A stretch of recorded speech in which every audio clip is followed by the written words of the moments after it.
plenty of overlooks here at Millstone Bluff. Millstone Bluffage. And just think Native Americans probably stood up here and seen just a vast virgin growth forest. Big trees, big tall trees. And who knows during that time what it was like, because that was still when maybe even prehistoric trees may have existed. Maybe not as a dinosaur, you know, post comet or flood meteor or whatever, you know.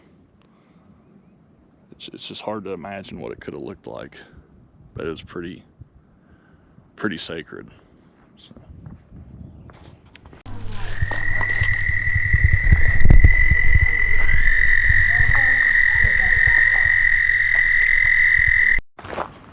Well, howdy folks, Shawn here from hikingwithshawn.com, and today we are at Millstone Bluff here in the Shawnee National Forest.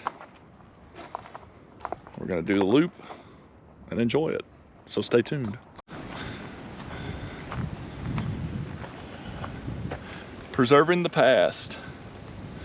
This is a rare archaeological site left relatively undisturbed for over 500 years. Kind of out of breath because it's a hill up. So there is that. Anyone could do it. It's appropriate for everyone, but the hill is kind of steep, and just take your time and breathe. Don't forget to breathe. Then you'll get up here to the stairs to go up. It kind of shows you a little map of all the stuff you could see.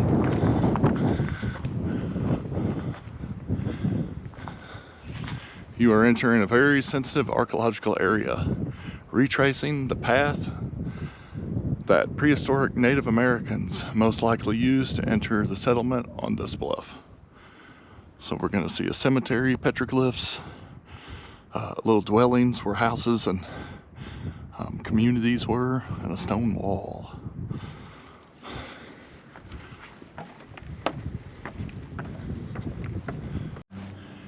All right, folks, so this is remnants of the stone wall, the stone fort. So they use rocks of this size to stack up on top of each other and make some sort of structure. Everyone has different theories. Here's a little, at one time the stone fort was more visible. Can't really tell in that picture. They need to clean the signs, maybe replace them. But this line of stone along the edge of the bluff is only visible trace of a wall built around the site by woodland Indians about 1,500 years ago. And this starts the loop. All right. Walk up these little stairs here. And Community Cemetery. The area in front of you is a Mississippian cemetery. People were buried in shallow stone-lined graves separated by family or a larger group of relatives. So there's a grave right here. That's really the only really visible one. And it, you know, the sign talks about it, but this cemetery was destroyed by modern looters. And by that, probably people in the 1800s, 1800s, maybe a little sooner, but around that era, and they grave robbed for anything they get. So that's something that's sad. You know, to do that these days would be outrageous. Just think, you know, that was common practice back then, unfortunately. All right, you get to a point where the loop turns to your left, or you go straight. Definitely go straight towards the staircase, and this will take you to the petroglyphs. This is a very precious sacred area, so definitely stay on trail. Don't try to come over and clean the petroglyphs or anything like that, as you know, nature will keep them. And so down there, you can see it. You can see the Thunderbird, and then there's all different sorts of different carvings, petroglyphs. And then you can come over here, and they got a Mississippian petroglyph map. So there's the Thunderbird. Then down here, pipes and axes, spider, turkey tracks, athlete, another Thunderbird, circle. So after seeing that, like I said, the sign's dirty, it needs cleaned. But after seeing that, you can kind of come down here and see some of it. The Thunderbird is more clear at that point, you know, right in this area. So, really cool. Axes and pipes. You know, that was a long time ago. Notice the depressions in the earth. Big one right here. Used to be the family home. The depressions visible around you are the preserved remains of Mississippian homes. The average home was rectangular in shape and about 10 to 20 feet on a side. The floor was slightly dug into the ground. The walls were built by placing poles upright in a narrow trench, which were tied together with strands of cane and covered with mud and grass. There's kind of what they depict it would look like. And there's quite a few of them throughout here. Big one there. Good sized one right there. So next time you're hiking through the forest and you come up to an area and you find something that looks like this, it could be old dwellings of Native Americans. Here's a big one, really big one. You can see it almost looks like a sinkhole in a way. And this is the community building, you know, rough English translation. This depression is larger than others and is likely was a public building, much like our own modern meeting halls. On special occasions, warriors, religious leaders, or political leaders would meet in small groups to plan community events. That's their depiction. You don't know if that's true or not. Of course, it's passed down from different generations of Native Americans. So, another dwelling there. And there's quite a few of these dwellings that litter this area. Up here, the sign will kind of tell you more, but it's kind of like the community square. Another dwelling. So, the public square. The large flat area before you is the village plaza, the center of the community activity. Heavy use compacted the soil, so a few trees grow here today.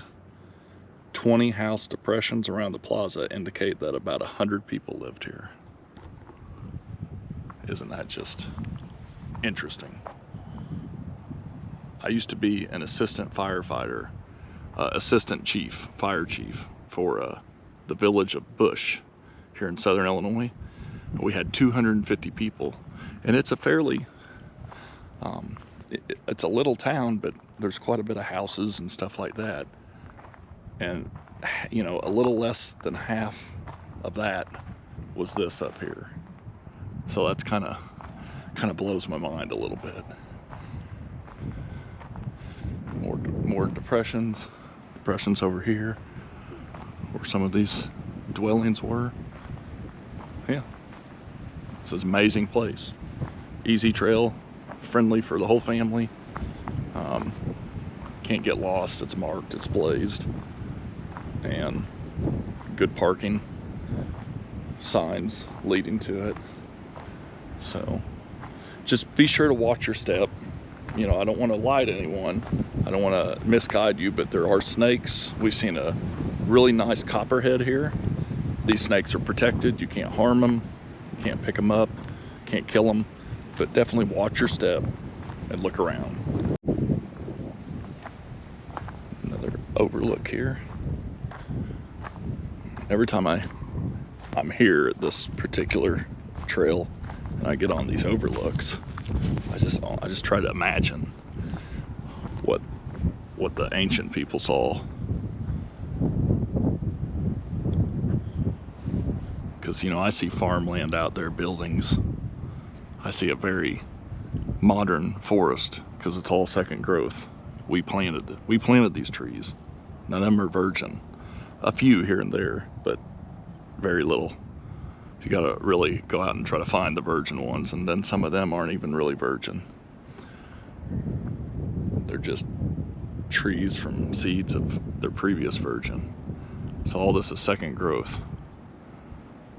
And it's beautiful for sure, but just imagine what it looked like when the ancient folks were looking at it. Look at this, folks.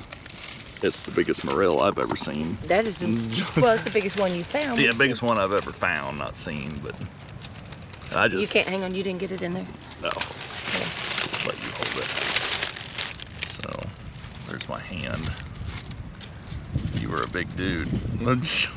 Leave that baby for somebody else. Yep. For it to spread its spores.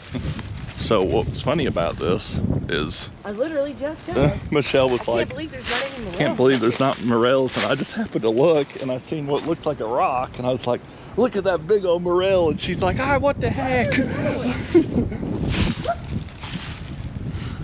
Oh, Michelle found one.